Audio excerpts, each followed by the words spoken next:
नमस्ते and welcome to Bodhisar knowledge in a nutshell. ज्ञान के सारांश बोधिसार में आपका हार्दिक स्वागत है। Brought you by Bodhi booster knowledge portal for learners and achievers. आज बोधिसार स्पेशल है। एक बहुत बड़ी घटना भारत के इतिहास में घटित हुई हाल ही में, उसे हम बहुत गहराई से हमारे इस बोधिसार स्पेशल में कवर करेंगे। Excited? Shall we begin? We start with some words of wisdom. Life isn't about waiting for the storm to pass, it's about learning to dance in the rain. जीवन तूफान के चले जाने का इंतजार करने में नहीं, यह तो बरसात में भी भीगने का आनंद लेने में है। तो बात यहां निश्चित तौर पर तूफान और बरसात की तो हो नहीं रही है। जब जीवन में मुसीबतें आए तो हम सिर्फ उनके गुजर जाने का इंतजार न करें, हम उनका भी भरपूर आनंद लें। तभी जीवन में बहुत कॉन्फिडेंस और बहुत अच्छाइयों का सृजन होगा। Beautiful words. Bodhisar offers you all the hot topics GK and current affairs with analysis and explanation, और साथ ही साथ ऑब्जेक्टिव क्विज। हम सब कुछ हिंदी में समझा रहे हैं, सपोर्टिंग PDF दे रहे हैं, और ये सब कुछ फ्री है फॉर एवर फॉर एवरीवन। ध्यान रखें, बोधिसार एंड बोधिसार स्पेशल। आज जो स्पेशल है, आपको सभी सरकारी परीक्षाओं UPSC, RBI, bank, PO, PSC, CGL, CDS, railways में बेहद काम आएगा। साथ ही MBA एंट्रेंस परीक्षाओं में भी भरपूर इस्तेमाल कीजिए। Brought you by PT education and PT's IAS Academy। Bodhisar special.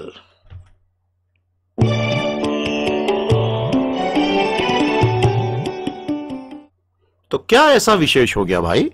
Indian economic planning turns a new leaf. Bharat में आर्थिक नियोजन एक बिल्कुल नई राह पर चला है। 5 year plans are dead, NITI Aayog takes over.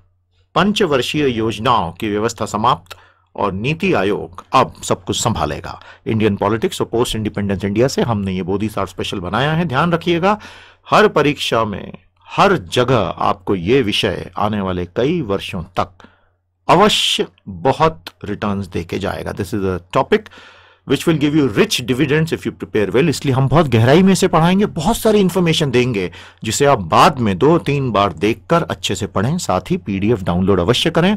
और हमारी इतनी मेहनत टीम की जो हो रही है, तो बोधि न्यूज और बोधिसार की वेबसाइटों पर आपकी रेटिंग्स, आपके कमेंट्स का हमें बहुत इंतजार रहेगा। Centralised planning begins in free India. In the 1950s, Pandit Nehru envisaged a central economic planning model for India on Soviet lines. After India was free from the British Raj, a formal model of planning was adopted, and the Planning Commission, reporting directly to the PM, was established on 15th of March 1950. Jawaharlal Nehru was the first chairman. This is how the whole story started. Remember, the Constitution of India had no such provision for the Planning Commission. Bharat में केंद्रीयकृत नियोजन की प्रक्रिया अंग्रेजों के जाने के बाद तब हुई जब पंडित नेहरू ने तय किया कि एक योजना आयोग बने जिसका संविधान में कोई मसौदा ही नहीं था। तो संविधान में ऐसा क्यों नहीं हुआ? कॉन्स्टिट्यूएंट असेंबली यानी संविधान सभा या तो भूल गई या उस वक्त ये मुद्दा ही नहीं उठा और बाद में समझ में आया। और सोवियत संघ से ये मॉडल हमने अपनाया, बाद में चीन ने भी यही मॉडल अपनाया। हम कंपैरिजन भी देखेंगे आज, बड़ा मजा आएगा आपको। सोवियत संघ, चीन और भारत का कंपैरिजन। तो ये एक एक्स्ट्रा कॉन्स्टिट्यूशनल बॉडी है। ध्यान रखिएगा, ये ना तो कॉन्स्टिट्यूशनल बॉडी है ना स्टैट्यूटरी बॉडी है। This was the first meeting of the planning commission of India, और भारत के लिए बहुत ही सुनहरे सपने संजोने का काम तब किया गया था।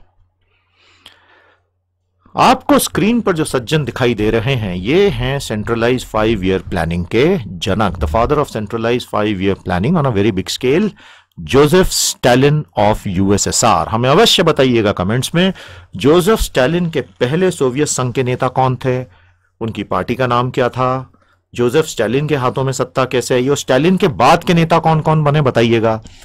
जो ग्राफ आपको दिख रहा है 1921 से लेकर 1940 तक, अलग अलग पैरामीटर्स पर सोवियत संघ ने कैसा प्रोडक्शन किया है ना, मजेदार ग्राफ।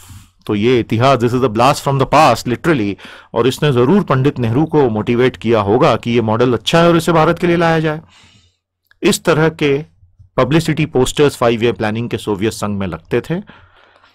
सारे पंचवर्षीय योजनाएं जो सोवियत संघ की हैं आपके सामने स्क्रीन पर है। 1928 से 32 पहली और 1991 में 13 प्लान के साथ समाप्त, क्योंकि सोवियत संघ का विघटन हो गया। After the last general secretary of the Communist Party of Soviet Union went in for glasnost and perestroika, हमें बताइएगा glasnost और पेरेस्ट्रोइका, ये दो रूसी शब्दों के अर्थ क्या हैं? सोवियत संघ का विघटन हो गया, सोवियत संघ कोलैप्स हो गया। लेकिन 1950 के दशक में चीन के नेता माओ सेतुंग राइट साइड और Joseph Stalin USSR left side, इनकी मित्रता हो चुकी थी और चीन ने, ये वहां का एक स्टैंप है, और चीन ने ये मॉडल अपना लिया था। ये रहे चीन की पंचवर्षीय योजनाएं, the 5-year plan used by people's republic of China. First plan 1953 to 57। बताइएगा चीन में सिविल वॉर का क्या घटनाक्रम चला था? आप में से कई लोगों को यह जानकर आश्चर्य होगा, अमेरिका चीन को विश्व के 4 सबसे सफल देशों में एक बना चुका था जब कुओमिंतांग पार्टी और चियांग काई शेक के हाथ में सत्ता थी। जापान से लड़ते लड़ते केएमटी इतनी थक गई कि माओ जेडोंग के कम्युनिस्टों ने फिर से गृह युद्ध को जिंदा किया और पूरी सत्ता चीन की हथिया ली, जो अमेरिका को 1948-49 में भारी झटका लगा जब चीन अचानक से कम्युनिस्ट हो गया। किसी को उम्मीद नहीं थी और वहां से विश्व के इतिहास में बड़ा परिवर्तन। So you should know about these thing. चीन का वर्तमान प्लान है 13th प्लान 2016 से 2020। उसकी झलकियां आपको सामने स्क्रीन पर दिख रही हैं। विस्तार में इसे पढ़िएगा। भारत ने अब ये प्लानिंग छोड़ दी है पूरी। तो फिर से भारत की तरफ रुख करते हैं। I wanted to give you a complete perspective which is historical and global, इसलिए आपको ये सब बताया गया। Remember, since the complete planning commissions idea in India was motivated by Russia और other Soviet Union, which in turn motivated China, it's better to take the global look। समझ गए? तो चीन में है, भूलना मत, an extra constitutional body। Bharat का योजना आयोग एक संवैधानिक निकाय नहीं है। The Constitution of India had no provision for such a body। It wasn't a statutory body either। It was established by an executive resolution of the government of India, कार्यकारी आदेश, on the recommendation of advisory planning board, which was constituted in 46 under the chairmanship of KC Niyogi। तो planning commission क्या है? ये सवाल परीक्षाओं में कम से कम 50 बार अलग अलग जगह पूछा जा चुका है। It is an extra constitutional body, not a constitutional, not a statutory body। न तो ये संवैधानिक निकाय है, न ये वैधानिक निकाय है, ये एक एक्स्ट्रा कॉन्स्टिट्यूशनल निकाय है, यानी संविधान से इतर बनाया हुआ निकाय है। क्लियर हो गया? Track record. आइए इसके इतिहास पे बात करें। अब इसको हम बड़े विस्तार में देखेंगे, सारे 5-year प्लान्स भी देखेंगे, क्योंकि अब नीति आयोग सब कुछ रिप्लेस कर रहा है। तो मैं आपको सारी जानकारी दूंगा जिसे आप बाद में अपनी कन्वीनियंस से नोट्स फॉर्म में अलग से लिख लीजिएगा। अभी तो जितने मेन पॉइंट्स हैं 1 2 3 4, you have to make sure that you note these down carefully. Track record, इतिहास। The Planning Commission in its nearly 65 years history brought 12 5-year plans in all, कुल 12 पंचवर्षीय योजना बनी, the last one ending 2017, and 6 annual plans involving a total fund outlay of 200 lakh crore, यानी 200 trillion रुपए। Modi government in 2014 realized that this working model was not suited to India, facing enormous new challenges in an uncertain world। Bharat सरकार को 2014 में सरकार बदलने के बाद लाल किले की प्राचीर से प्रधानमंत्री महोदय ने यह घोषणा की थी कि हम योजना आयोग समाप्त कर रहे हैं, क्योंकि तब ऐसा लगा कि आज के अनिश्चित विश्व में जो नई चुनौतियां आई हैं वो इस पुराने मॉडल से नहीं सुलझेंगी। अब जैसा हम समझ सकते हैं, ये आने वाला इतिहास जज करेगा, ये हम आज जज नहीं कर सकते। आज से 20-25 साल बाद हम जब पीछे मुड़ के देखेंगे तब पता चलेगा कि नीति आयोग का निर्णय कितना सही रहा या कितना गलत रहा। एक ऑब्जेक्टिव असेसमेंट तो यही होगा। It was observed that the 65-year-old planning commission had its relevance in a command economy, but was redundant now। तो ये क्या होता है भैया command economy? हमें जरूर कमेंट्स में बताइए। What is a command economy? What is a market economy? We are waiting for your answers। Pandit Nehru ने एक और चीज कही थी, भारत की सरकारी उपक्रम PSUs will achieve the commanding heights of the economy। तो क्या था वो, बताइएगा।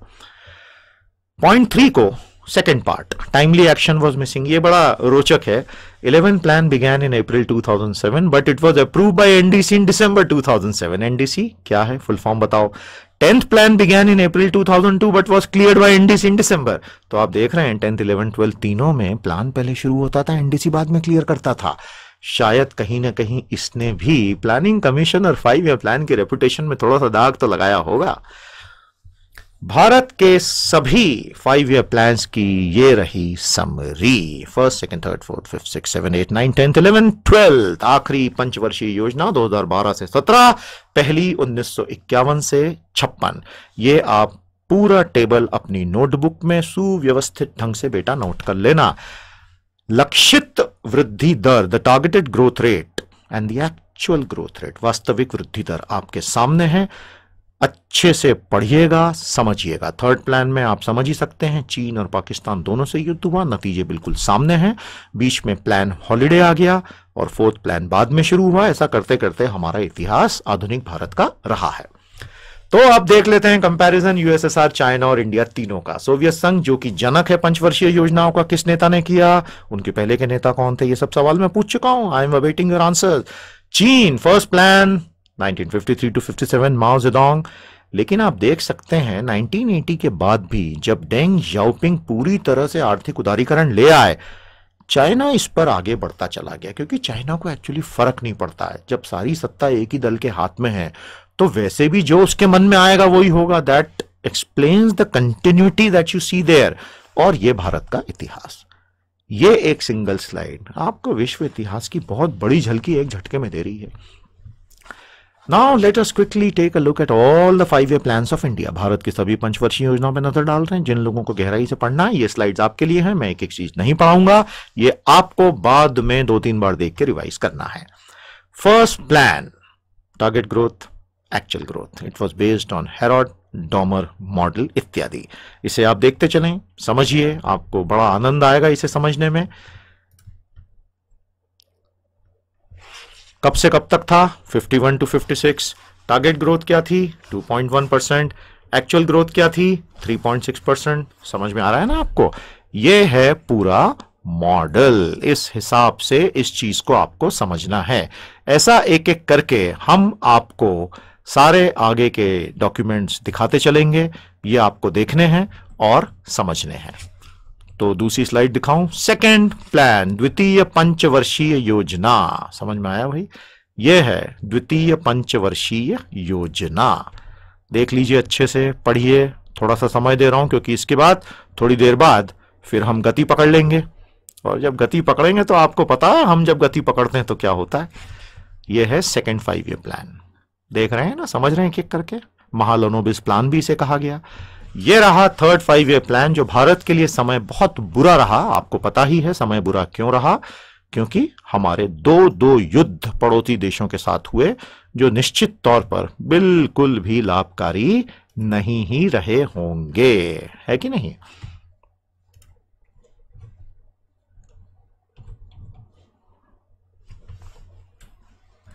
ग्रेट। तो आपको एक पूरा फील निश्चित तौर पर इसमें मिल चुका है, और अब मैं थोड़ी सी गति लेता हूं और इसे अब हम आगे बढ़ाते हैं।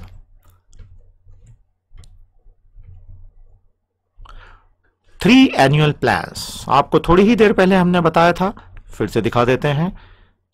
इंडिया के चार्ट पे ध्यान दीजिए। थर्ड प्लान 61 to 66, उसके बाद फोर्थ प्लान 69 से दिख रहा है ना 74। तो ये बीच का गैप क्या है, बस उस पर अब हम आ गए हैं। 3 एनुअल प्लान, 3 वार्षिक योजनाएं, 66 से 69। यूफेमिस्टिकली डिस्क्राइब्ड एज प्लान हॉलिडे। अच्छे शब्दों में इसे योजना अवकाश बोलते हैं, जबकि ये बहुत खराब समय था। तो यूफेमिज्म का मतलब ही वही होता है, और इसके हमें लिटरल मीनिंग बताइएगा।